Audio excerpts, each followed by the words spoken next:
Hello, readers. Welcome to 20 Questions with Your Favorite Author, where we ask authors important questions like why would you agree to be on this podcast? I'm Kelly Lynn Colby, editorial director at Cursed Dragon Ship Publishing. Our guest this week is Aaron Michael Ritchey, award-winning YA writer and frequent convention traveler. Aaron is the author of 43 novels under various pen names. He's been an Amazon All-Star, and the first book in the Juniper War series was a Dragon Award finalist. His novel, Sages of the Underpass, won the Independent Audiobook Award for Best Fantasy in 2021. If he's not your favorite now, he will be after.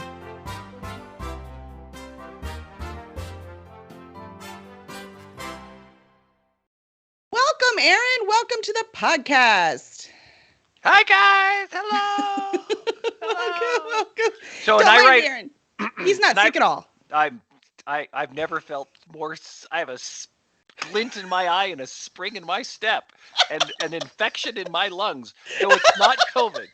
So it's not COVID. So we're good with there. So it's probably the bubonic plague, but that's fine. Oh, it's fine. It's all fine.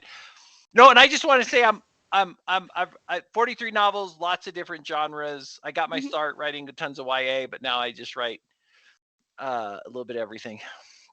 That sounds awesome. Well, I have to say, in your profile pic, you look pretty serious, with just like a hint at a mischievous grin underneath. Yes, that's what I was going for. Well, it worked well, but I've not seen you without a huge smile, like ever. So how did you manage to keep a straight face long enough to snap that picture? Well, my friend Steve Jankowski, who's supported me like through like my days of like in the 90s, I wrote a book and I like published it through like a tech manual publisher.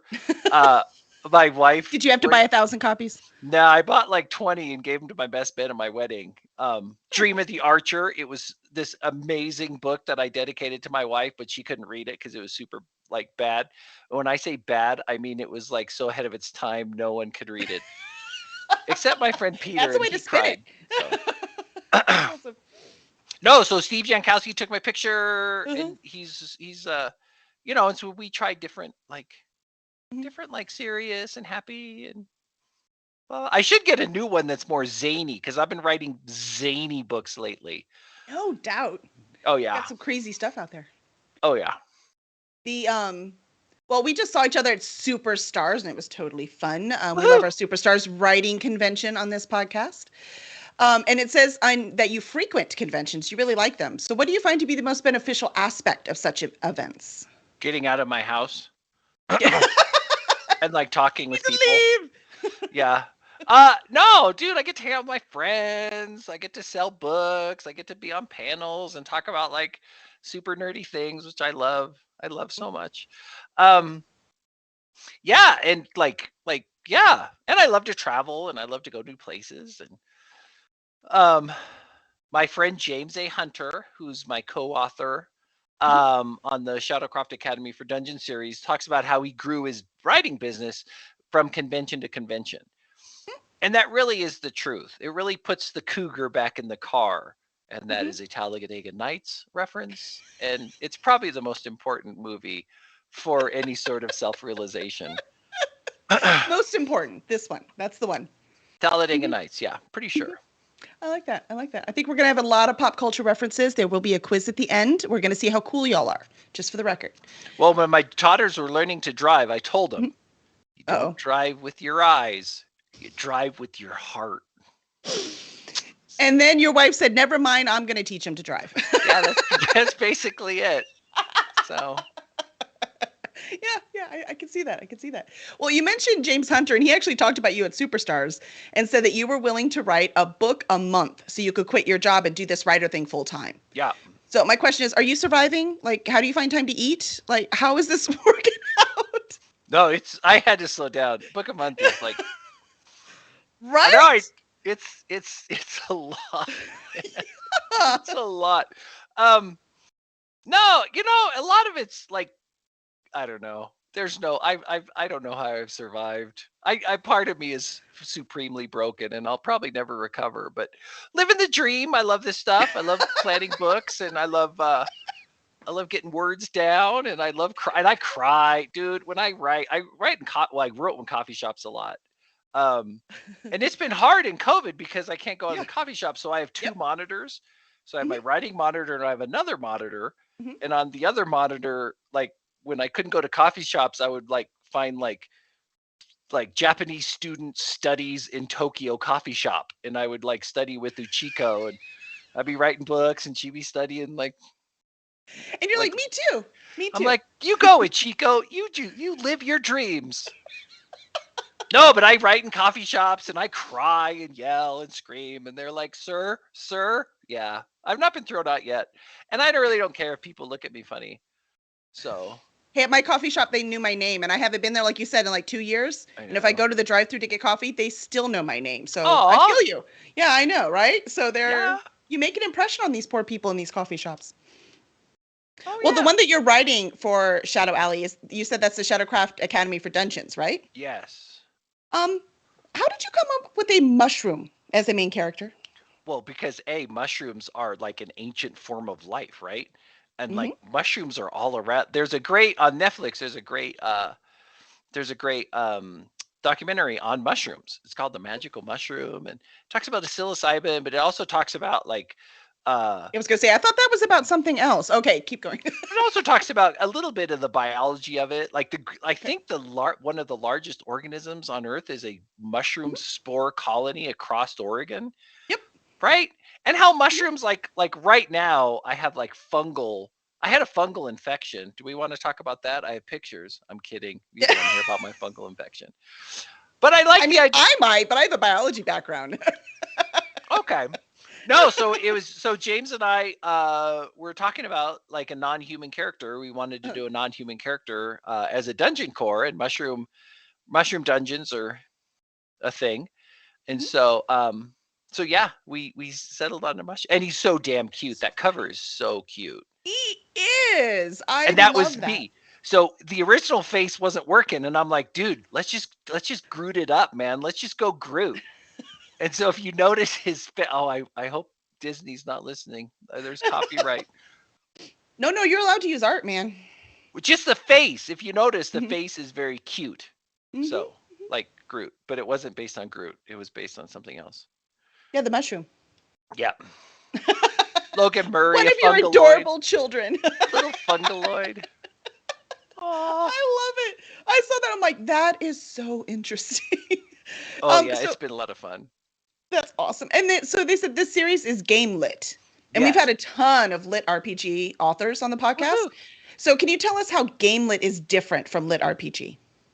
Yeah. So the way I see it, I mean, genres are just like a marketing tool, but that lit RPG in my mind is always very like stat heavy. In the business, we call it crunchy. So it's more like crunch the numbers, man. In lit RPG, you'll have experience points, and they'll say, okay, I got 10 experience points, and I put them, here, and I leveled up to level 2, so I get to increase my strength, and I get to pick a skill, and so it's very mathy. I wrote in 2022, I wrote a series with Dakota Kraut called Cooking with Disaster. So instead of you have all of the most fun projects. Oh yeah. That's and working with Dakota, I adore him. He's the best and funny and smart and dude, Full Murder Hobo should be required reading for everyone. He's been on the podcast. He explained to me what that meant. So yeah. No, but so lit RPG is very stat heavy and more mathy. I had to do a lot of math in Cooking with Disaster.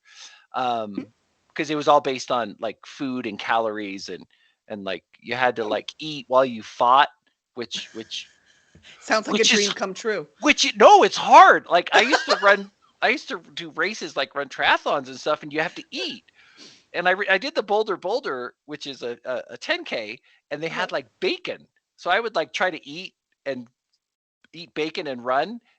It's you can't breathe bacon, man. I've tried. So do you have a dog behind you picking up the crumbs? No, I just like a lot of choking and coughing. No. And so Gamelit has video game and gaming aspects. And so Shadowcraft Academy for Dungeons is like Dungeon Core Gamelit. It's about dungeons. And so they get skills and they cultivate energy to increase their power, but there's less math. So. Gotcha. Gotcha. So all the fun, less crunchy math. Let's crunchy math. Yeah. I like it. I like it. Nathan says that he's run the Boulder, and the Ah, tequila shots are a real performance enhancer. ah, See, you're eating the bacon. That's the problem. If you were taking the tequila, you'd be feeling no pain. that's a good point. That's a good That's right. point. That's right. So let's see. We authors tend to pull from what's familiar. Which one of your characters do you relate to the most? Oh my God. Now, Told you we had hard, tough questions. and should I be counting? Like, is Oh that no, I'm question counting. number? Don't worry. It's totally exactly Okay. 20 questions every time. I find in Rogue One, the Alan Tudyk droid, he has this great line that says, "I find your answer vague and unconvincing." I have no idea what you're talking about. I find your answer vague and unconvincing. I think there might not be 20. Ah, Hey, there's a list of 20, but we tend to get off topic because it's fun. well, I'm so already out of order, man. So in Shadowcroft, we have a satyr named Marco, Okay. Lascarellis, and Marco says he's not sure if he's a goat with a drinking problem or a drunk with a goat problem. And this is who you relate to the most? And James is like, that's just you, Aaron. That's just like a self-insert for you. And I don't drink, but I'm kind of outlandish and kind of like silly. And but no, on a more serious note, probably the most autobiographical book I've written was Long Live the Suicide King, which is not to be a downer. I don't want to be a downer, Kelly. Hey, we like to read. We like sad books too. What's the point of just laughing all the time? We just want to feel. It's a happy little suicide book. Oh, there you go. About yeah, and it's autobiographical, so it kind of deals with my I struggled with addiction and depression in high school, so it's just kind of my journey to sobriety and to a different to kind of like it's really a book about finding meaning. And so my troubles were a lot of like searching for meaning. And one of the greatest things about having a writing career is it gives my life so much meaning. And it's so hard that I like to do hard things. So the challenge keeps you motivated. Yeah, so like Long Live Suicide King is dark and funny and like it's very me. But it's fiction, right? Yeah. Oh, yeah, gotcha. Yeah. Gotcha. Okay. That's kind of a little crime story, and I never did any crime. I am so lawful that good. anyone can prove. No, man, I am lawful good. I'm like, if I think about doing something wrong, I have to go to confession. But so anyway, no. Nice. Sorry, distracted by the chat. Want to make sure I didn't miss anything. Chat. I know. They're having fun. Oh, good. I think they're paying attention. Are you paying attention, chat? They are. They talked about mushrooms. Yeah, they're on board. Apparently, Nathan he fried some mushrooms last night. So is a walk the biggest danger for your character? Is that what he has to really watch out for? Well, in Cooking and Disaster, our main character, who's a cook, has a walk of blocking and gravy boots. Oh no! Pauldrons of flying. Yeah, all of his armor is based on cooking utensils. So I can't see gravy boots would be a good thing though. Oh, it's cool. Like in book 3, it's super cool. It's super cool. What was the question? The walk? No, because let me tell you, our little fungaloid, Logan Murray, who goes to a dungeon academy to learn how to like kill heroes because heroes are trying to destroy the universe. Darn heroes. Well, they're not really heroes, right? They're evil, cruel dungeoneers. No, so he starts off at the academy like the lowest of the low, but then he levels up and he can do this symbiotic relationship with under dungeon cores and he gets to the point where he can make some like really powerful like fungi. So no, he doesn't have to worry about being eaten. So he's got it down now. He's the aggressor. I shall teach you. He does get dismembered a lot.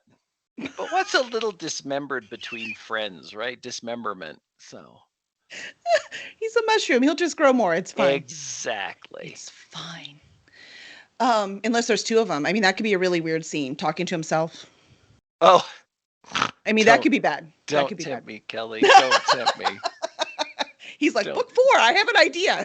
Yeah, James will shoot that down. He's like, no. Actually, me and James have had a great time, and he's taken most of my ideas. Nice. And we decided to go super weird. So in book 2, there's a lot of discussion about silverware, but no spoilers. So. Silverware, you promised me he wasn't getting eaten. Now I'm curious. Now I'm We wondering. don't talk sporks, though, Kelly. We don't talk sporks. I thought we were talking serious here. Okay, not sporks. We're good then. No sporks. Good. I refuse to. We talked about that. I refuse to answer any questions about sporks. I will hang up. It'll be over. It'll be over. I don't follow that contract you sent me. Sorry, Aaron. Damn. And we're live now. I mean, what are you gonna do? I had to say when we were talking about conventions earlier, we did have a question in the audience that wants to know what's your favorite convention. Dude, like Dragon Con is its own thing, right? It's this. Mm-hmm. So I've done a lot of the major Comic Cons.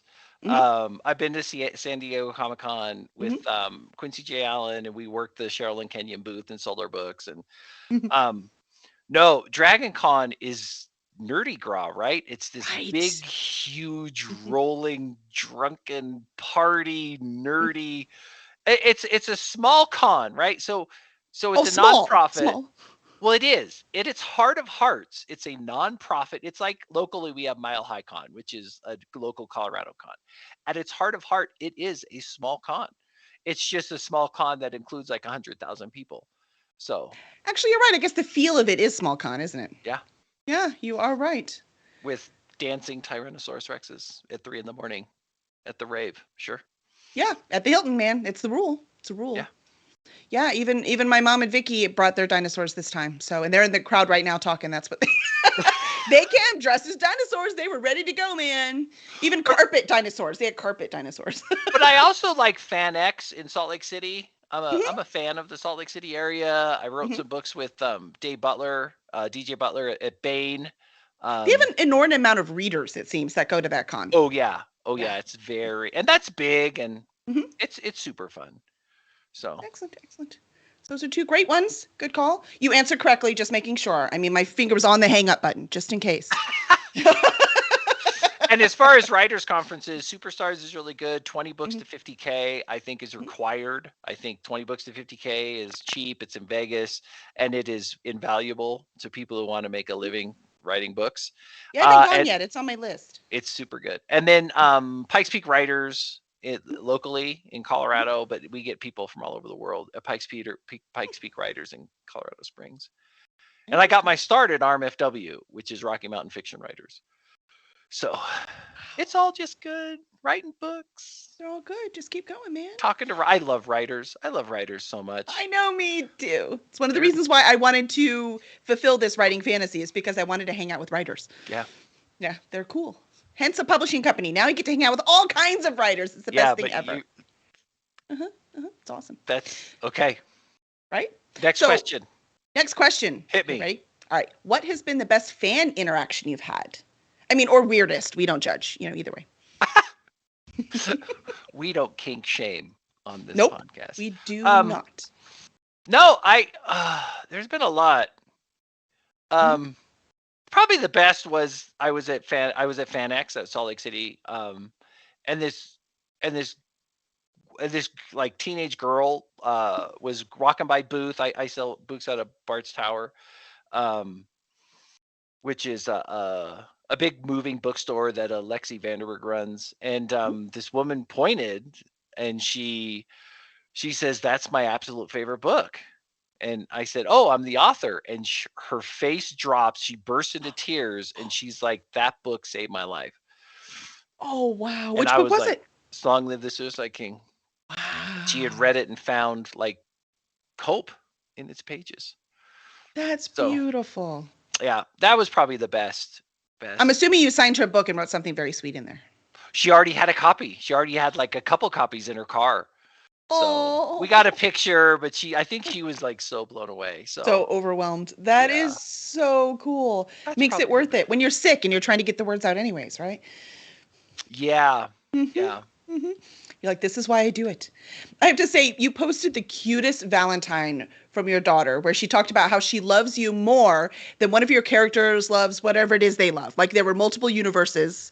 And so she was talking about that and having all your characters. And I know that one can't be beat. But have you received any other fan mail that really hit home? Gosh. Every fan interact, I never know what to say. Like with Right? that, there's my little daughter, and she's like, so it goes like, I love you more than like Io love comic books or JD loves his backpack, and then it says, I love you more than a novel loves words. And when I It's got it, so- burst into tears. Oh, I Burst into cried when I tears. saw it. Burst. Niagara Beautiful. Falls. Um, Is she a future writer? Admit it. she's studying music and sound design at a video game school. Oh, so a completely So different practical career she's working for. actually, this is everything needs music, right? And if she knows digital music, I mean, this is far more practical than writing books. So, but Hey, we, look, I'm no one to judge about making my kids do practical. I want my son to finish his rock band career, and I'm hoping my daughter like rides horses for a living. So yeah, no, I'm like, dude, follow your dreams, because soon enough, you're not gonna have the time. Do it now. so my daughter reached out to me and she was taking a screenwriting class, and when we watched movies, we would just talk about like the Save the Cat beats and Structure and and structure. And so she was mhm. in her screenwriting class, she was learning that, and she's like, "Wow, Dad, it's kind of cool how I grew up." And I'm like, "Yeah, I Mhm. agree. It is kind Yeah, of cool. Best see, father ever." that's Yeah. right. Where's my mug? Where's my mug? Where's my No, so I have fans reach out, and I never know what to say. They're like, "Your books changed my life," and I'm like, "Good. I'm glad. Thank you." See? Here's the thing: you can't argue away when people praise you. You're just gracious. You just say thank you. Mhm. I'm glad you enjoyed it. It's an honor for me to write these books, and then right. So That's awesome. It yeah. is, right? It's easier to take the criticism than it is the praise, isn't it? Why is that? Yes. I don't know why that Oh, is. at this point, I just find the criticism funny. I mean, I really enjoy it. So on one of my other books, for a penny I can't name because they're dirty. Somebody referenced somebody. One reviewer said 1 star. This is the final degradation of a failing author, and I'm like I'll take that. But then I wanted to edit him because it's like failing. If it's the final degradation, it's of a Failed. failed author, Failed. right? I'm not. If it's You have one, more. More. I can go worse, man. I can degrade myself more. So you want to I see love that. failure? I can keep failing, bro. So yeah. Did you turn it into an ad? I heard Craig got one that said his was like too much swearing in his military sci-fi. And so he made that an ad. Too much swearing. We did one where we got a bad, we made it into an ad. It was cookie cutters. I had a 1 star review that says all these books are alike. It's just like bad cookies, and he's making bad cookies. So I was like the king of cookies. So we did that. But no, I like it when authors do that. Take a 1 star and they're like, yeah. That's right. That's right. Well, let's face it. Somebody hates one thing, somebody else loves it. It's just what they're looking for. Exactly. That's right. Well, I have to say that your daughter isn't your only fan. You have received high awards and praise for your work, including nominations for Indie Tale Magazine's YA Speculative Fiction Novel of the Year and a Dragon Award nomination. What is it about the YA genre that attracts you creatively? Oh, my almost awards, always the bridesmaid, never the bride. Um, Hey, it's less pressure. Like, just keep nominating me. That's great. I'm okay with yeah, that. yeah. Uh, I'm okay with all that. It's fun, and I did win the. I mean, Travis Baldry really did the work on Sages of the Underpass, and we won the award for that for the Independent Audiobook Award. And in Detail Magazine, I'm a big fan of it reviews books, indie books, and it's really cheap to get your book in there. And um, check it out. no, Kelly, do you want the real answer? Why Do you you like want the YA? Yeah, I you want want to the know real why. answer? How I I got do. my start? It was a hot trend, and I was like, man, I'm so tired of working. I just want to write books that are going to sell. So I started. So yeah, YA. It was right after Twilight, and Uh huh. I Yep. I I wrote a Twilight with robots. It was called Sparked.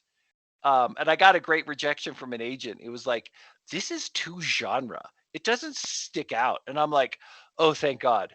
Because most of my books stick out, man. Like the Juniper Wars is like this post-apocalyptic cattle drive with family drama, and like it's I love it, but it's not genre.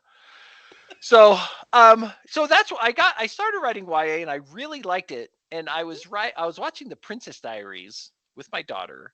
I have two daughters. And As he puts in there, no, totally. I was not watching it by myself. I swear it was with my that daughters. All so for them. but then I'm like watching it and I'm swept up in the romance and I'm crying and I'm like, this is why I like YA, right? This is Aw. why I like that whole like big emotions. And Yes. and that's why YA is nice for big emotions. But what's Mm-hmm. better than YA? Anime.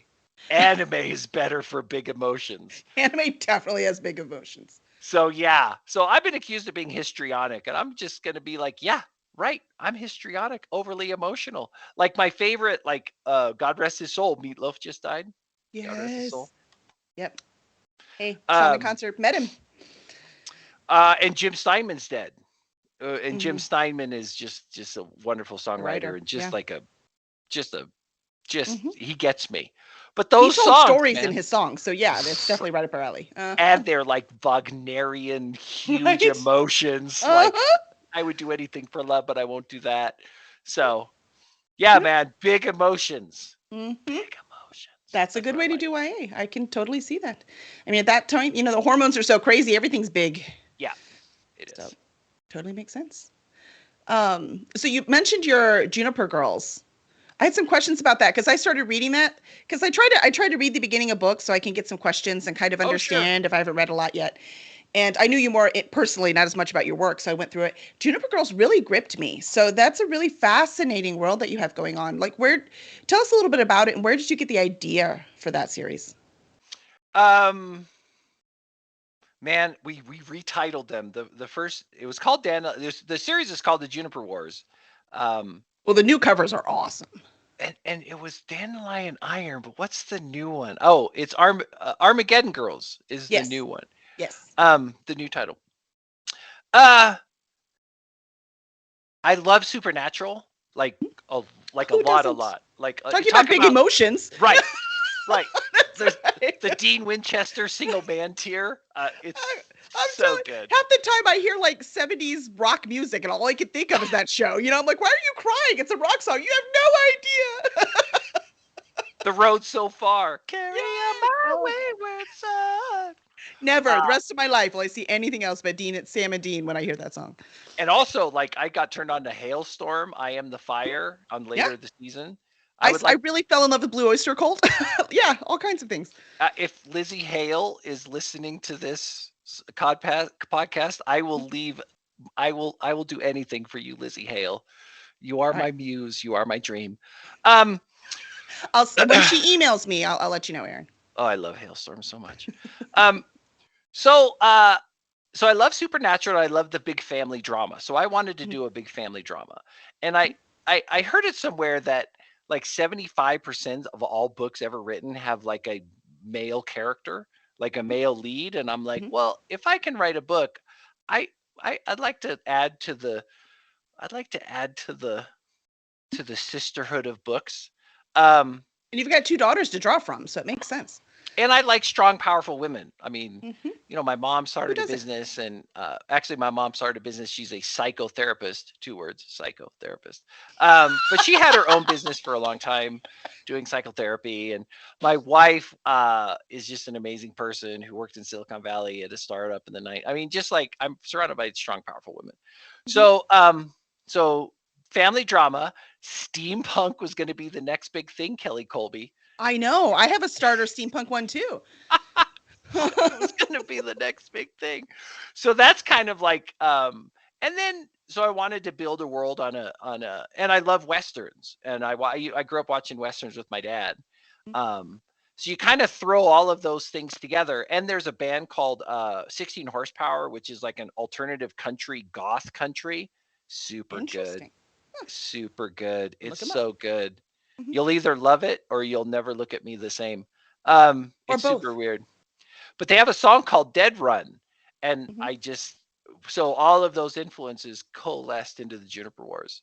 And it's my favorite thing. I was going to write the Juniper Wars and stop writing. It was like my favorite thing. And I was going to do all the things I love and I was going to publish it. And if it didn't take off, I was going to do something other than write books all day. So, but then Well, I met James A. Hunter and James A. Hunter said, Aaron, write books to a genre. You'll be able to make more money. And I'm like, okay, James A. Hunter, tell me whatever what you to write. say. That's right. So, and the rest is history. And darn it for him being right. Yeah, totally right. That's awesome. Um, that was fun. So that one I've got to finish. So I'm very excited about that one. And there's 5 books out, and I'm gonna be finishing it with 6 books, and I'm also gonna be publishing an anthology of short stories written by other authors. So. Oh, clever. Are you gonna open the world up? I did actually. If you go to my website, Mhm. aaronmritchey.com, there are Mhm. downloads for all of the different stories that people have written. So. That's so cool. It's so cool that you can you can write in the worlds you love now, right? Yeah. Like it's not just on, you can contact the author and find out what's going Yeah. on. What is this? You can actually write in these worlds. It's a very exciting thing that's going on right now. Yeah. It's never Um, been a better time to be a writer, I don't think, in nope, the Mark history of the Dawson's got it world. right. Yeah. Totally agree. It's a lot of work. Well, it's always a lot of work to do something creative for a living. I don't care what You're it right. is, right? Whether You're it's right. music or art or writing, or it doesn't matter what it is. If it's creative, because so many people want to do it, if you want to actually make money at it, you got to work your behind off. Yeah. As you proved today, working even when you're sick. And you didn't cancel the podcast or nothing. You're like, I'll fake it. It'll be fine. No. Like I'm floating above my body at this point, so I'm not quite sure who's in charge. I think there's like a demon here. So he's doing okay, right? He's He's not doing great, sworn. man. The demon Has can he? come back next week. No problem. My demon writer. There you go. That's There you go. right. A whole new pen name for you. Yeah. Um, So I think we've pretty much made it to the lightning round. So let's hit the lightning round. Uh-oh. First, when you sit down to write, what's the first thing you do? Weep. Just cry. I have myself a good cry. And then just get into it. That's awesome. Good That's the best answer. cry. No, I turn on a playlist based on that book. Okay. And then I've also started to watch like video game cut screens, like Elder Scrolls or like World of Warcraft. Like on YouTube, they just have all the cut screens inside the game. So Mhm. I kind of on my screen, I have like just cool like fantasy stuff going on or sci-fi. I watched a really good one for the Old Republic Star Wars game. Oh, And cool. I turn off the sound. I just have Mhm. the images, but I just seeing that cool like fantasy sci-fi stuff. I love all Helps that get you in stuff. that Gamelit mood right now. Yeah. That's clever. Which of your books challenge you the most? Which of my books challenge me the most? Mhm. All of them. Every single one. All of them, Kelly. Writing books is hard. It's easier to talk It's about hard. writing books than I want to be the guy who just like, I have a 30 book masterpiece planned out and I'm going to be starting them at any moment and then I never start them and they're I always never. awesome. It was what challenged me was the lit RPG that I wrote with Dakota. Because the Um math. because the math and Mhm. I now know I kind of like I'm a very like charge ahead and plan as I go, Mhm. and it's better, especially with lit RPG, to plan more before. So Mhm. Dakota will be like editing all of my mess, so he's probably going to hate me for the next year or so. But I think when they come out, he'll have fixed all of my bad math. I don't So. know Dakota can hate anyone. Mm, I don't think so. I don't think so either. But if there's one person. It's gonna be you, really. If it's one person, it's gonna be you. Come on now. Yeah, James. There was one series we worked on, and he was like, "It strained our relationship, Kelly. It's Oh, it. No, it didn't. oh, No, no he's a way. great guy. He just complained a lot because I do like I outlandish things, like send like Cyclops with T-Rex head hands. He felt more like you were one of his children. He's like, Aaron. He's like, no, we're not gonna do that. Sorry. He's like, when am I the adult? How did this happen? That's what James Yeah, is confused on. he Yeah. had to be the adult in that one. Yeah. That's what that was. So, what is your favorite flavor of ice cream? Dude, Okay, so I'm getting older, and so I can't Mhm. process lactose. So Oh, as my body fails, um, painful. yeah, but I'm okay with all that. I With your body found my failing or no mom. lactose? Either one, man. All of Okay. this is very temporary. Um, it's a lot of work being Michael Ritchie.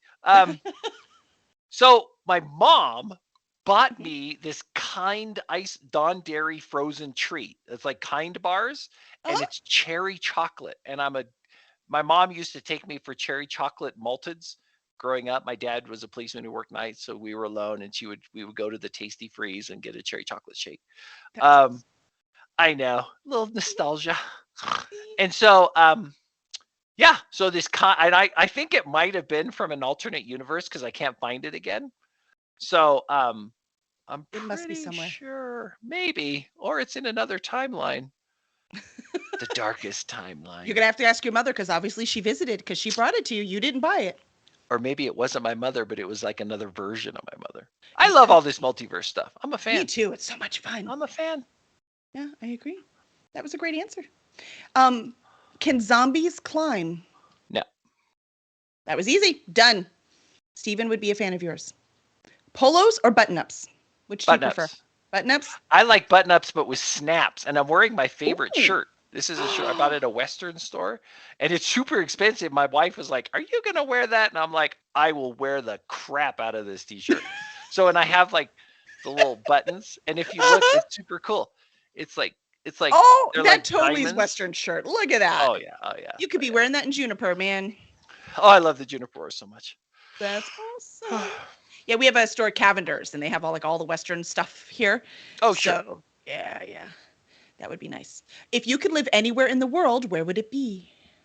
Oh, uh, Seoul, South Korea, because then I would travel from Seoul to like. So me and my wife in 2000 took a trip around the world. We Mhm, traveled like 8 months in Asia. Like mhm, we went to Africa. We did a trek in Nepal. But we didn't hit like New Zealand, Australia. mhm. I'd like to do the Trans-Siberian Railroad. Yes, me too. I want to go to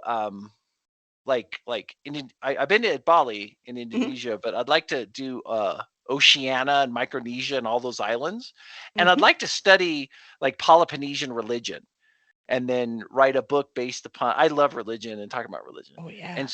and the Peloponnesian religions has some like really cool stuff. And The I've been to creation Hawaii, stories are fascinating. yeah. Mhm. Yeah. So, Seoul, South Korea, being one of the cleanest, nicest, safest cities, other than the Mhm. fact that North Korea is close by. But if you don't think about that too much, it's just a great place. Korean food is awesome. My daughter Mhm. loves K-pop, hence I love K-pop. My favorite band is Blackpink, followed closely by Stray Kids. Um, That's we awesome. don't listen to BTS anymore because they sold out. Um, so yes, South Korea. Yeah, they're the only one whose name I know. So yeah, they sold out. They hooked they aligned themselves with McDonald's. It's just not. Oh, did they? They lost Yikes. the music. But BTS was good. We liked them for a long time. Mhm, So, mhm. Excellent. And who? Well, is this it? And is this it? Is this the last almost. question? We've got 3 questions Okay. left. I'm going to rattle off perfect answers. One, even though we talked a lot about music, I had it on here anyway, so I'm going to ask you, who is your favorite band or musician? I love Rush. I like 16 horsepower. And if you like Rush, you Davo says generally that's the like right answer. That's his favorite band too. 16 horsepower. But No, no, Rush. Yeah. But recently, I've been writing a lot of music to Monster Magnet. They had a hit, Space Lord, Mother Mother in the 90s, but they have like a ton of albums after that. Um, and I also love Power Man 5000. It's Rob Zombie's brother has a band. Um, Really? Power Man 5, Interesting. because it's like Power Man 5000 is just like electronic heavy metal, but with like tons of like sci-fi fantasy tropes. So, oh yeah. How come so many happy people I know listen to really heavy music? Am I listening to the wrong music? No, no, music is great. That's awesome. Actually, for Dakota's book, I listened to a Mhm. lot of Perry Grip, who's like breakfast burrito. Do you know Perry Grip? Yum yum, breakfast burrito. Yum. And a lot of Sets the Weird tone, Al man. Yankovic. My Spotify like rap for 2021 was just embarrassing because it was like Perry Grip and Weird Al Yankovic. Weird Al Yankovic has a song called Charles Nelson Riley. The video is epic and the song is just rocking. Oh, it's so I adore him. Somebody else I've seen in concert. But I like his original stuff, not his parody songs. I like all of the above. I just like Weird Al. I don't care what he does. I'll go see it. Cats or dogs? Dogs, but I'm not a big pet person because I'm busy writing books. So, but I do like cat girls. But I shouldn't have said that. I'd like to strike that from the official. Strike that. Minutes. Oh, sorry. You're. This is not a professional podcast. We don't edit. Sorry, I don't know what to tell you about that. Dogs over cats. Dogs over cats. I like things that adore me. I tend to like that too. But my cats are less work, so I don't know. Yeah. So, right. So last question. Last question. Where can fans find you and your work? You can find me at aaronmritchey.com, Shadow Alley Press's website. I'm all over Amazon. I like the Facebook, Aaron Michael Ritchey on the Facebook. But yeah. And might I suggest Shadowcroft Academy for Dungeons? Or DJ Butler and I wrote the Cunning Man series, which is available at your local Barnes & Nobles. It's through Bain, and it's a story of a Mormon sorcerer investigating paranormal crimes in Dust Bowl, Utah. Using real American folk magic. So he and so the father is basically a wizard, right? He wouldn't call himself a wizard. He's a cunning man, right? He knows how to say prayers and cast. He wouldn't call them spells. He would it's the knowledge, right? If you put a Bible on a butter churn, your butter won't go sour, right? And his son Michael is an atheist, so it's their. So he's a man of profound faith because that's the only way his magic works, and his son is a skeptic. So that dynamic there is just so beautiful. Oh, that's got to be fun to write. Oh, yeah. Fun. Excellent. Well, now that Aaron is your new favorite author, please make sure to review his work wherever it is you get your books. And please review us wherever it is you get your podcasts. You can, I always forget which ones subscribe and which ones follow. You can follow us on twitch.tv/cursedragonship. I told you we're totally professional, Aaron. Or you could subscribe. I am blown away by the professionalism. Blown away. Or you could subscribe on cursedragonship.com/YouTube to watch all of the replays. And we look forward to seeing you next week at 8 p.m. Central on our Twitch channel, where we will interview Patrick Dugan. We'll see you then.